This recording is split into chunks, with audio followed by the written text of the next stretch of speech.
We begin this morning with our top story. President-elect Donald Trump is close to making more choices for his cabinet. CBS News has learned that former New York City Mayor Rudy Giuliani is the leading candidate for Secretary of State. Steve Mnuchin, a former Goldman Sachs executive, will be tapped for Treasury Secretary, and the Commerce Secretary nominee will likely be billionaire investor Wilbur Ross. Those appointments are expected to be announced early next week. This comes on the heels of this week's announcement of 3 picks to his national security team. Weijia Jiang is in our Washington bureau with the latest. Weijia, good morning. Good morning, Anthony. All the people the president-elect has tapped into his latest round of picks have one thing in common. They all supported him early and staunchly, even when it was wildly unpopular. Yesterday's names in particular signal a sharp shift to the right in U.S. national security policy. A sign Mr. Trump so far is fulfilling one of his top campaign promises. President-elect Donald Trump escaped New York's Fifth Avenue on Friday evening, moving his transition team to his golf club in Bedminster, New Jersey for the weekend.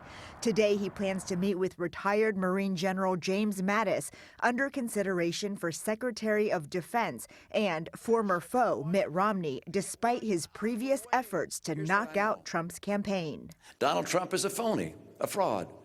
His promises are as worthless as a degree from Trump University. Trump's transition has been criticized for being frenzied, but Vice President-elect Mike Pence insists it's a smooth process. We've got a great number of men and women, great qualifications.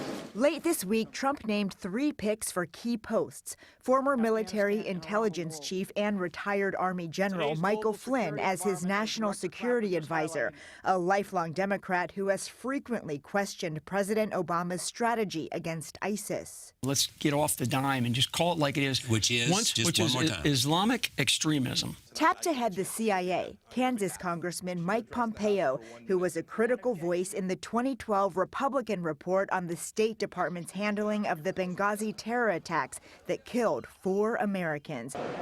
And Alabama Senator Jeff Sessions accepted the nomination for Attorney General. In 1986, Sessions' efforts to secure a federal judgeship were derailed amid accusations of making racist comments while serving as a U.S. attorney, including calling groups like the NAACP un-American. My opinion is they have not. They may have taken positions that I consider to be adverse to the security interest of the United States. Does that make them un-American? No, sir, it does not. No. Does that make the positions un-American? No. Sessions may have to soon revisit those allegations. Both he and Congressman Pompeo have to go through Senate confirmation hearings before joining the new administration. If the GOP sticks together, Democrats won't be able to block any of Mr. Trump's cabinet picks, but they only have a slim 1-seat Republican majority. Alex? Weijia Jiang in Washington, thank you.